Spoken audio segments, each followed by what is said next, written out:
জনাই আছো এই মুহূৰ্তত ব্ৰেকিং নিউজ সামগ্ৰীত ডিপ্লুৰঞ্জন শৰ্মা জয়ী হোৱাৰ পিছতে দেখা গৈছে ব্যক্তিক্ৰমী বিজয়ী উল্লাস।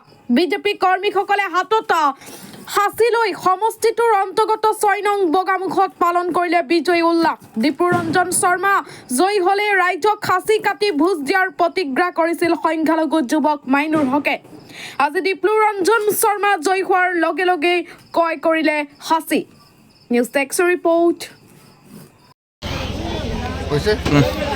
আমি আজি মাইনুল ইছলাম তেওঁক আমি এটা মোৰ ফালৰ পৰা মই ৰূপী মণ্ডল মাইনৰিটি মৰ্চাৰ ভাইচ প্ৰেচিডেণ্ট সেই হিচাপে মই এটা মোৰ ফালৰ পৰা এটা ভাৰতীয় জনতা পাৰ্টিৰ তৰফৰ পৰা এটা আদৰণি জনাইছোঁ এটা খাচী দিয়াৰ কাৰণে। তেওঁক বহুত বহুত ধন্যবাদ।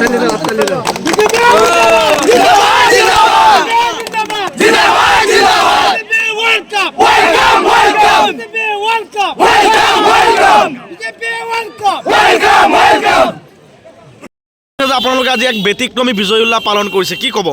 হয়, আজি চামগুৰি সমষ্টিত 35 বছৰ মূৰত ভাৰতীয় জনতা পাৰ্টিৰ ফালৰ পৰা ডিপ্লুৰঞ্জন শৰ্মা দেৱ আমাৰ ইয়াত মানে বিজয়ী সাব্যস্ত কৰিছে, পাছ কৰিছে। সেই হিচাপত আমাৰ বগামুখৰ 4-5টা গাঁৱৰ বুৰবন্ধা জিপিত 4-5টা এই গাঁৱৰ মানুহ একত্ৰিত হৈ আমি এটা বিজয় উৎসৱ আলোচনা কৰি ল'ৰাখিনিয়ে কৰ্মীখিনিয়ে একত্ৰিত হৈ আমি এটা বিজয় উৎসৱ পালন কৰিছোঁ।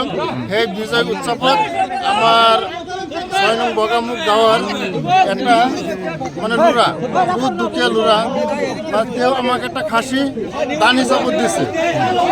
আমাৰ বিজয় উৎসৱ পালন কৰিবলৈ আমাক এটা খাচী দান দিছে। সেইটো খাচীটো এবাৰ দেখা দিয়ক আপোনালোকে।